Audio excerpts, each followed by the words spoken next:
Now see the second question.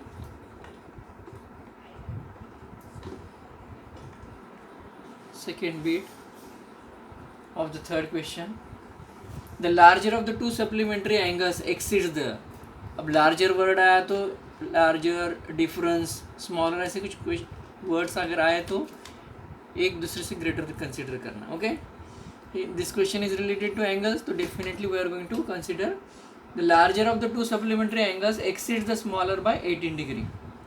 The first let two supplementary angles be x and y consider करना. X is greater than y, bracket में mention करना. Means one of the angle is larger than the other one. Okay. Now ये consider करने के बाद from first condition क्या होता है? The larger we have consider x as a larger one, larger angle as a it's major is x. The larger exceeds the smaller by 18 degree. तो x is या larger exceeds the smaller by, exceed का मतलब यहाँ पे plus लेने का. तो already ये ट्रांसपोज्ड फॉर्म में है. Give this equation number 1.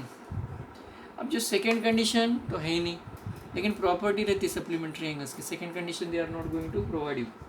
तो सेकेंड कंडीशन के लिए अब we know that the sum of supplementary angles is 180 degree लिख देना. तो directly x plus y is equal to 180 degree. अब ये जो x की वैल्यू है यहाँ सब्सटीट्यूट कर देना. Get the values of x and y. x and y की वैल्यूज फाइंड करना. एक x की वैल्यू और y की वैल्यू जो आती है वो लास्ट में वर्डिंग्स में लिखना है. Therefore the two supplementary angles are, एक सपोज 99 डिग्री आया एंड एक 81 डिग्री. तो 99 एंड 81 डिग्री फाइनल में वर्डिंग्स में लिखना. Solid by substitution method. I will form equations only. सिर्फ मैं इक्वेशंस बना के आपको दूंगा. ओके. सॉल्व कैसे करना आपको पता है, प्रीवियस वीडियोस में we discussed about that. Now third bit, the coach of cricket team by 7 bats and 6 balls. अभी कॉस्ट से रिलेटेड है. आपको अगर समझ में नहीं आया कि किसके लिए सपोज करना, तो लास्ट सेंटेंस रीड करो. फाइंड क्या करना है? Find the cost of each bat and each ball. तो डेफिनेटली लेट करते हो. Let the cost of one bat be rupees x and cost of one ball be rupees y consider करना. तो x and y. तो by first condition या from first condition. By first condition what is that condition? 7 bat, एक bat की cost x, 7 bats की 7x. Okay. Plus 6y, 6 balls की cost 6y. तो दोनों का मिला के टोटल क्या है? 3800. दिस इक्वेशन 1 देना. Cost of that is 7 bats and 6 ball cost rupees 3800 by second condition या from second condition. What is second condition? Second condition, later she buys 3 bats and 5 balls. 3 bats means 3x, 5 balls means 5y is equals to 1750. Second one, solve these two equations and get the values of x and y. Final a word problem से इसमें ऐसे नहीं लिखना x is equals to 500 and y is equals to 60 is the required solution. ये word problems में आपको wordings में लिखना. किसके लिए सपोज किया था? Cost of one. Therefore the cost of one bat is equals to X is equals to जो कुछ भी 500 है तो 500 जो आंसर आएगा आपको सॉल्व करने के बाद. And the cost of one ball is equals to y is equals to जो 60 80 जो कुछ भी आंसर आएगा आपका एक्स एंड वाई वो लिखना. वर्ड प्रॉब्लम्स में सॉल्यूशन बोल के लास्ट में मेंशन नहीं करना. ठीक है.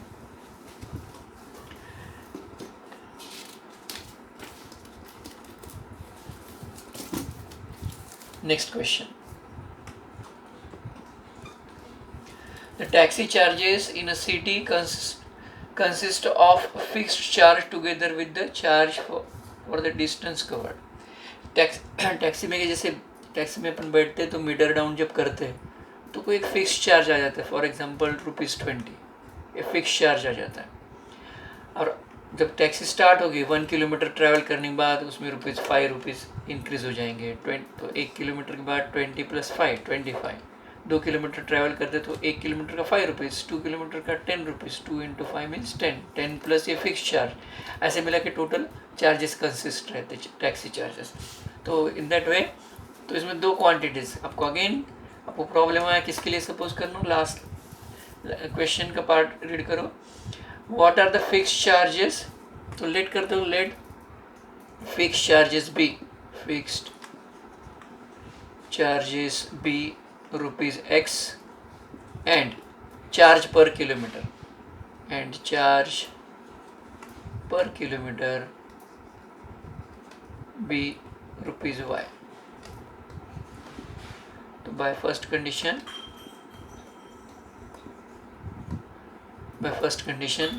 देखो for a distance of 10 kilometre, ये तो फिक्स चार्ज है X, तो you can write X here, and 10 kilometre के चार्जेस 1 किलोमीटर का ₹Y, 10 किलोमीटर का 10Y, total is 105।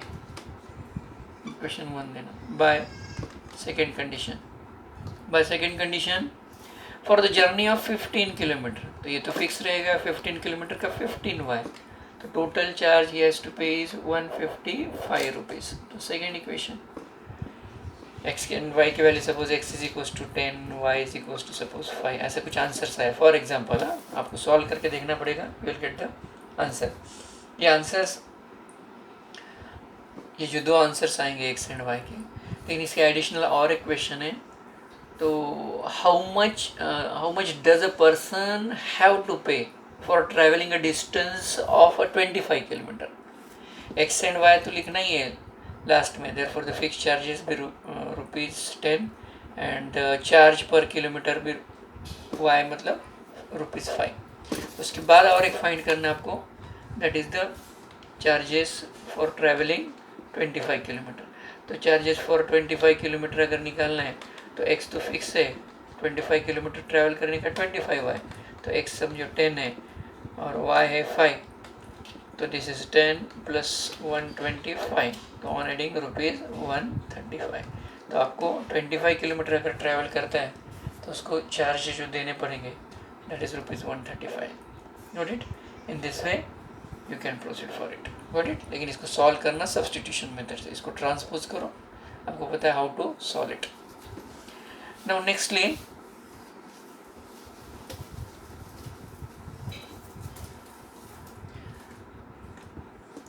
Fifth question, a fraction becomes में, अब फ्रैक्शन पहले इंट्रोडक्टरी पार्ट में मैंने बहुत सारे एग्जांपल्स लिए थे, तो इसमें fraction, let the fraction B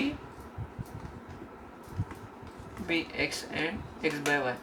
अब जो x है न्यूमरेटर, y डिनोमिनेटर।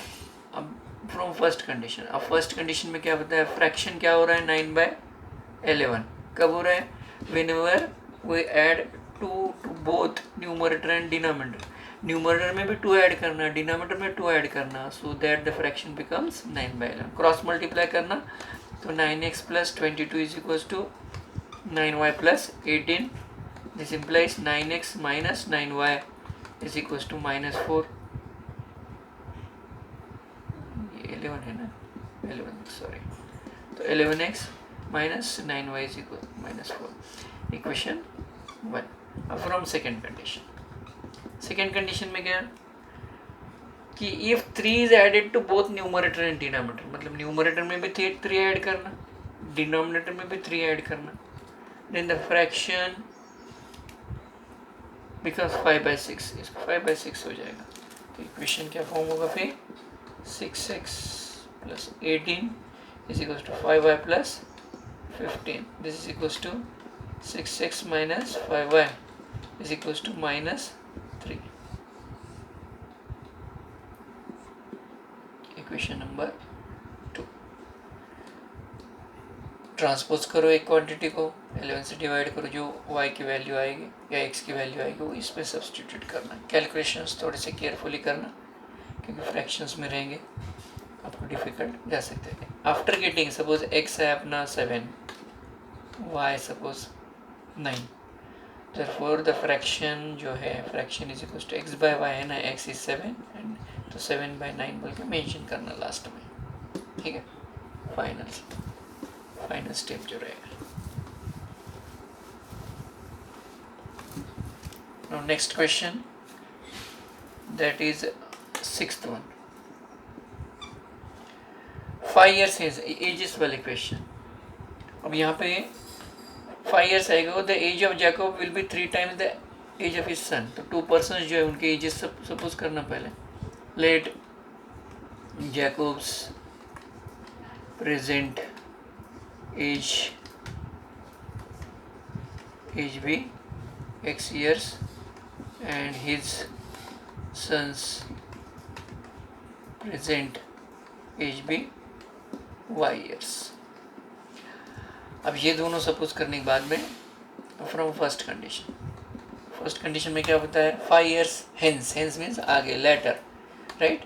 तो 5 years later Jacob's age is x + 5 and son's age, क्योंकि सन को भी 5 years आगे लेके जाना पड़ेगा, सन का एज वहीं पे थोड़ी रुकेगा। तो आफ्टर या 5 years hence the age of Jacob will be is equal to means यहाँ विल बी रहेगा, will be 3 times his son's age. तो x + 5 is equal to, open करते हो केयरफुली, अपन 3 से इसको इंटू करते, इसको नहीं करते, और 5 लिख देते, 15 होता, 5 3 15। तो x - 3y is equal to 10। This is the equation number 1। Now from second condition, अब सेकेंड कंडीशन से और एक इक्वेशन मिलेगा आपको, 5 years ago। अब एगो मीन्स बिफोर 5 years, तो x - 5 और सन का y - 5, फादर का एज 5 years बिफोर लिया तो अपन सन का भी लेना पड़ता। अब स्टेटमेंट ऐसा है, जैकब एज वॉज, यहाँ is equals two means was, यहाँ विल भी बताया था अपन ने, क्योंकि इज इक्वल्स टू ये पास्ट में या फ्यूचर में प्रेजेंट रहता, तो अब तब भी इज बोलते थे सिर्फ। तो 5 years ago Jacob's age was 7 times that of his son, मतलब 7 times। तो this x - 5 is equals to 7y - 35। So this implies x - 7y is equals to -30, right? Solve these two equations. If you have any queries, any question, तो आप comment box में डालना। In next video I will reply to those questions, okay? तो यहाँ पे आपको कुछ भी डाउट रहा तो comment box में वो क्वेश्चन प्लेस कर दो, पुट कर दो, ओके। तो ये 2 इक्वेशंस को सॉल्व करो, x की वैल्यू एंड y की वैल्यू जो आएगी लास्ट में वर्डिंग्स में लिखना। Therefore Jacob's present age is equals to x is equals to जो कुछ भी है 50 है, for example 50 years and son's age 20 years है तो 20 years, y is equals to. लेकिन सॉल्यूशन बोल के वर्ड प्रॉब्लम्स में नहीं लिखना, this are the word problems, wordings में है ना, इसलिए इनको word problems. This completes our exercise number 3.3. In next video we are going to see elimination method. Okay, thank you.